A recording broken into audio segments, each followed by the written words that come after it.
Hey everyone, this is James from Brewing Books. So last week I launched a reading series where we are reading and discussing the Silmarillion in a series of weekly videos. And in the last video we tackled the first two works that form part of the Silmarillion, and those were the Ainulindale and the Vala Quenta, where we learned how the universe and the world of Arda were created in this great symphony of music at the beginning of time. This music that was created by the Ainur, these angelic powers, and how some of these Ainur, referred to as the Valar and the Maiar, descended into the world of Arda to shape it and to guard it primarily against the fallen Vala Melkor. And all this eventually as they prepare for the arrival of the children of Ilúvatar, the elves and men.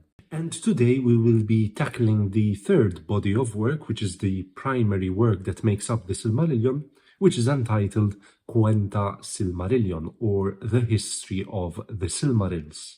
Now, the Quenta Silmarillion is divided into 24 chapters. And this is where we start to get a closer look at the world, specifically the land of Beleriand, which, as we had discussed in the previous video, is the land to the west of what we know as Middle-earth from The Hobbit and The Lord of the Rings. And thanks to the Quenta Silmarillion, besides knowing about the land, we'll get into detail by discovering specific characters, their motivations, behaviors, and the grand scheme of things of what is happening politically, geopolitically, within the lands of Beleriand. Now, the scope and writing within the Quenta Silmarillion is still on a grand scale, and especially the first few chapters of the Quenta take place over thousands of years. But eventually things become more introspective and start to shape into specific narratives and tales of their own, all the while obviously interlinked in this big canvas known as the Silmarillion. But first of all, let's go step by step and start tackling the first chapter of the beginning of days. And this is the opening paragraph. It is told among the wise that the first war began before Arda was fully shaped, and ere yet there was anything that grew or walked upon earth. And for long Melkor had the upper hand. But in the midst of the war, a spirit of great strength and hardihood came to the aid of the Valar, hearing in the far heaven that there was battle in the little kingdom. And Arda was filled with the sound of his laughter. So came Tulkas the Strong, whose anger passes like a mighty wind, scattering cloud and darkness before it. And Melkor fled before his wrath and his laughter, and forsook Arda, and there was peace for a long age. And Tulkas remained and became one of the Valar of the kingdom of Arda. But Melkor brooded in the outer darkness, and his hate was given to Tulkas forever after. So the chapter opens with the Valar finding themselves hard-pressed with their battles against Melkor, so much so that to their aid comes the 14th Vala. He descends from the heavenly abode of Ilúvatar and descends into the world of Arda in order to assist the Valar in their battles, whilst they continue to shape the world in their preparation for the arrival of the Elves. Now, up to this point, there is no sun, there's no morning, no afternoon, but just a starry night sky. And these stars were crafted by Varda, the spouse of Manwë, who is the highest of the Valar and the king of Arda. And basically, after centuries pass, the Valar decide to raise two mighty lamps, Illuin in the north and Ormal in the south. And this is basically to give the world light and to allow things to spring into life, evolve and grow. However, as the chapter continues, Melkor has other intentions, of course, being the bad guy after all. And whilst all this is happening, that the lamps are being built to give light to the world, Melkor builds his own fortress of Utumno in the far, far east of Middle-earth, way beyond what we have in terms of maps.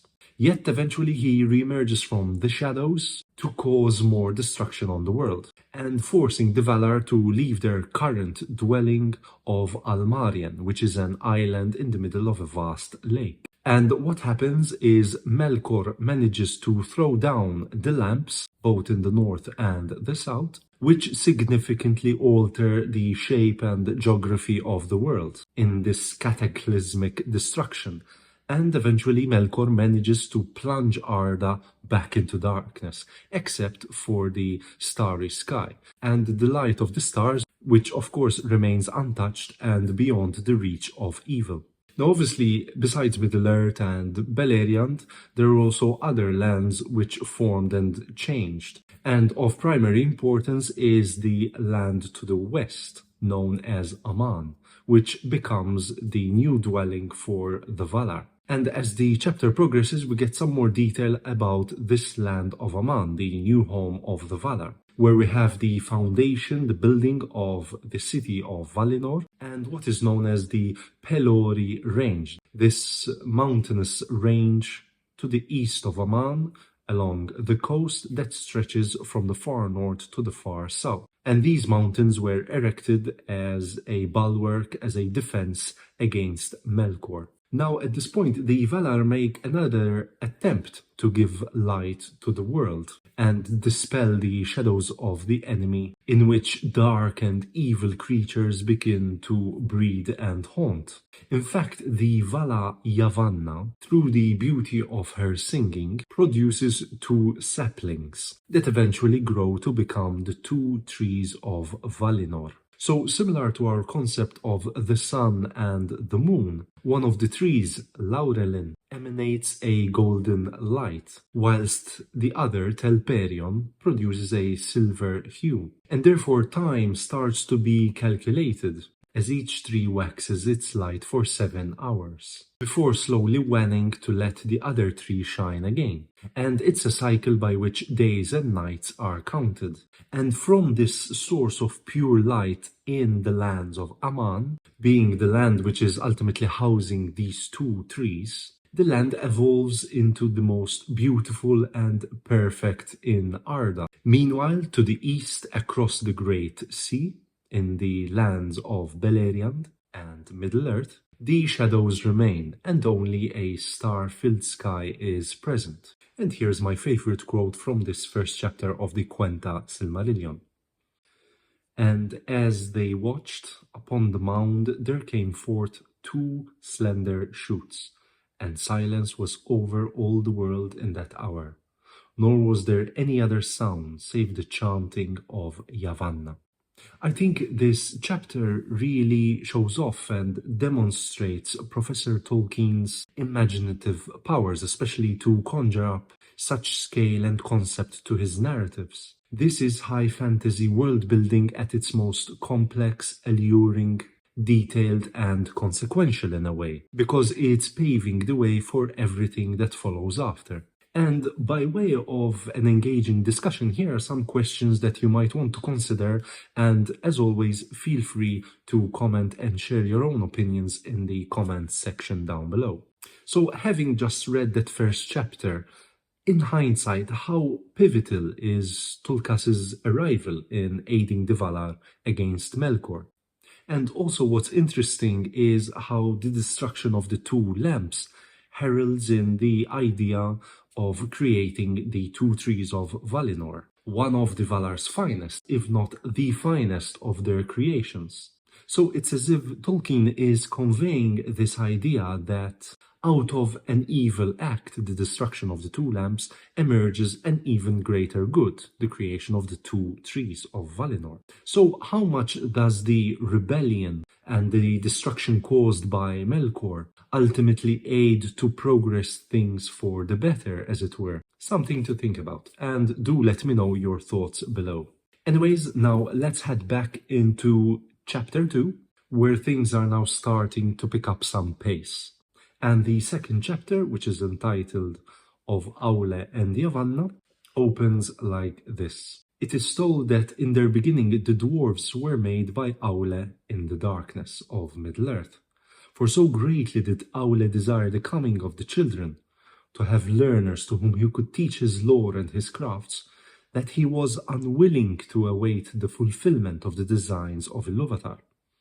And Aule made the dwarves even as they still are, because the forms of the children who were to come were yet unclear to his mind, and because the power of Melkor was yet over the earth, and he wished therefore that they should be strong and unyielding.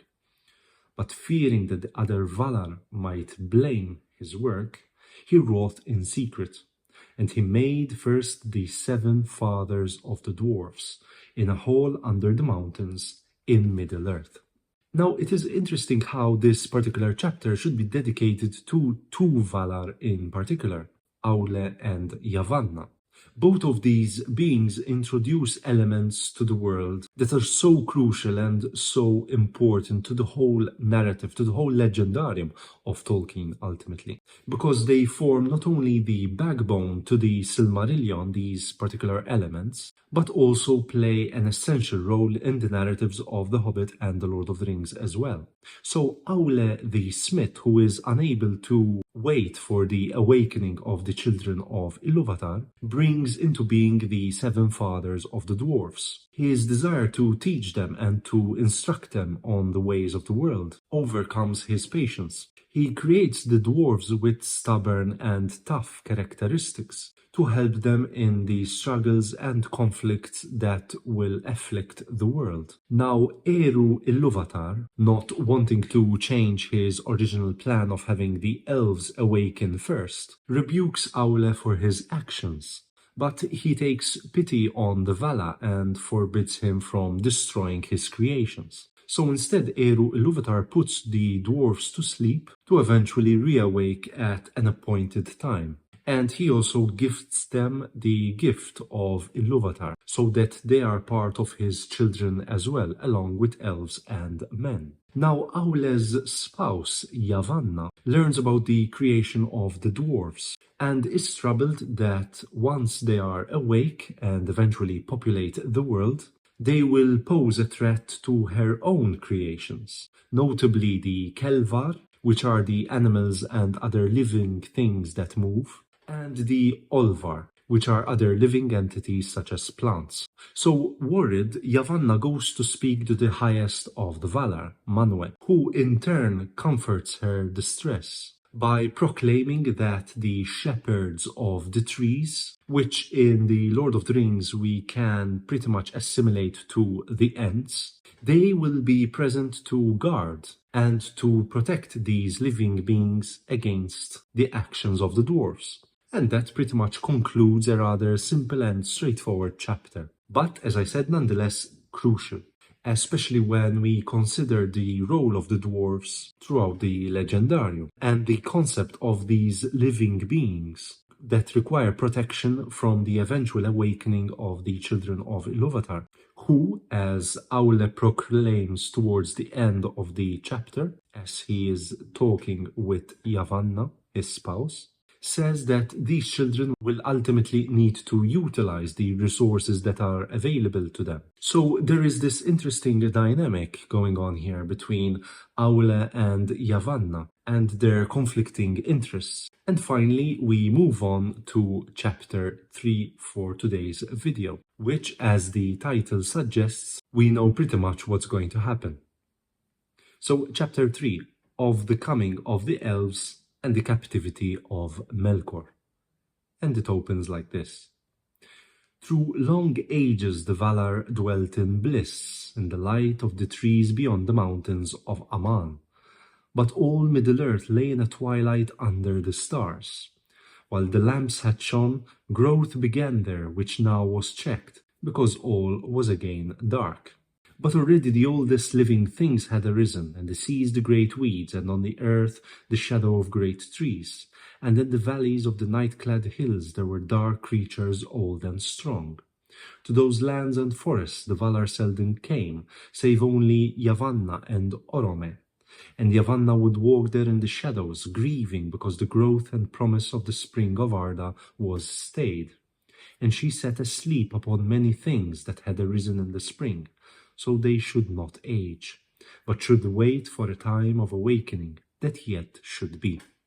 So, thanks to the light from the two trees of Valinor, Aman grows ever more blissful, while Middle-earth and Beleriand remain in a never-ending twilight. Meanwhile, Melkor, still building up his strength and haunting the dark places of the world, constructs another fortress much closer this time to the west, but still far to the north of Beleriand, and he names it Angband.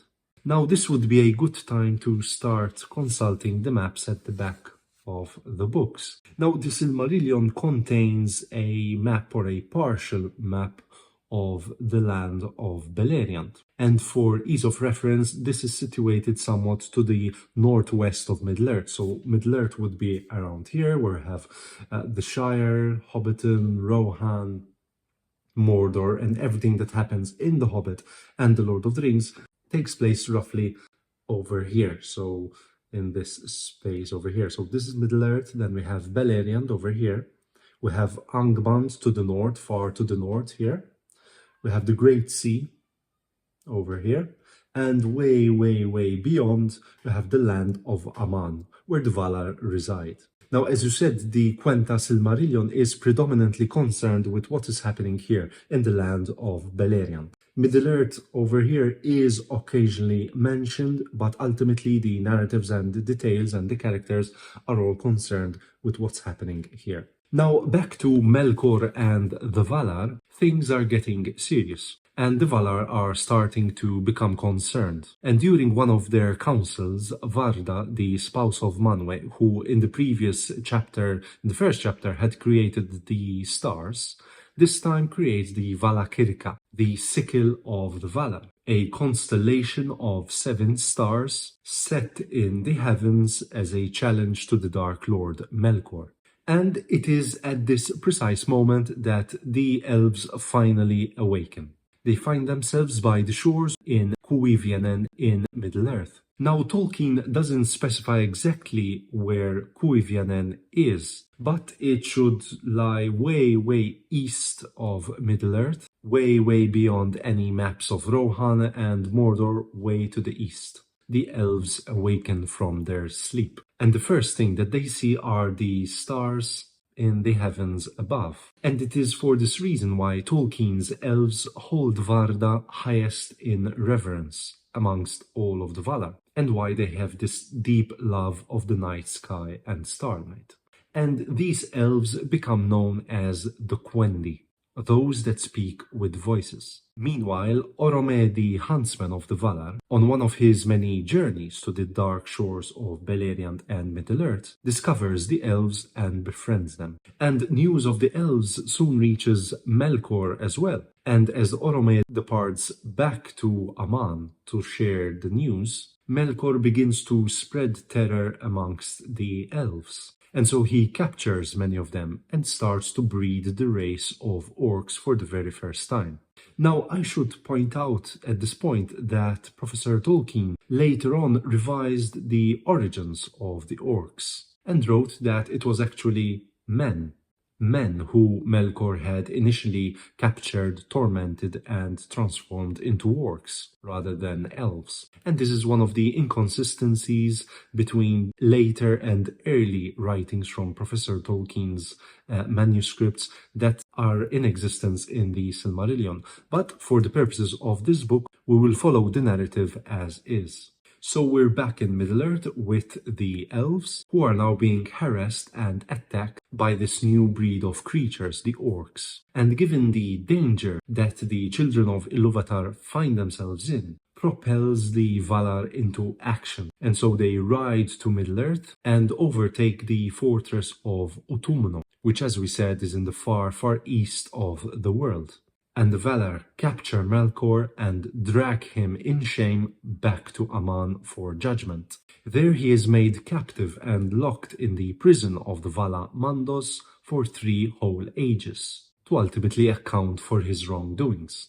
Now remember that an age could last potentially between 3 to 5,000 years. So that is quite a while being in captivity. Now, while this is happening, Orome goes back to the elves to try to persuade them to undertake a great journey by traveling west and crossing the seas to live together with the Valar in the land of Aman and under their protection and safety. And so this exodus begins. And most, though not all, of the elves undertake this long journey on foot towards the western shores of Beleriand, but not without many elves abandoning this quest along the way. And this is where what is known as the sundering of the elves takes place. So as a single group, the elves gradually split up and branch out into different subgroups, so to speak. And eventually, as the years go by, they become part of their own faction of elves, with their own language, customs, personalities, etc. But the three main groups of elves are known as the Vanyar, the Noldor, and the Teleri. And from these